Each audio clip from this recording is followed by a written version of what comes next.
Hi friend, তোমরা কেমন আছো? আশা করি অনেক ভালো আছো। দেখতে পাচ্ছ আমার বাড়ির পাশে নদী, নদীর কিনারে অনেক ফুল গাছ হয়েছে দেখা যাচ্ছে। দেখো আমার নদীর কাছে আমার ক্ষেতি। তোমরা কারা কারা চাষ করো অবশ্যই জানাবে।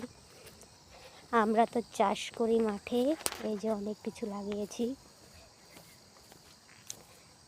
মটরশুঁটি বীজ একসাথে লাগিয়ে দিয়েছি। এই দেখেছো আমার একটা বাছুর গরুর।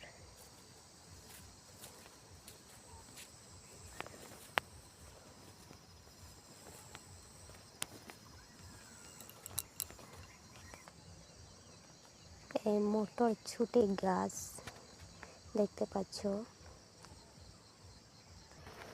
কপিগুলো বিক্রি হয়ে গেছে, এখন পাতলা পাতলা এক দুটো আছে। শুধু মাঠ দেখা যায়, বাড়িঘর নেই এখানে, শুধু পাহাড়। এই যে তোমার দাদা ভাই, এই যে বেগুনের চারায় জল দিয়েছি কিন্তু দেখা যাচ্ছে না, মাটি পড়ে পুরো ঝাঁপিয়ে গেছে।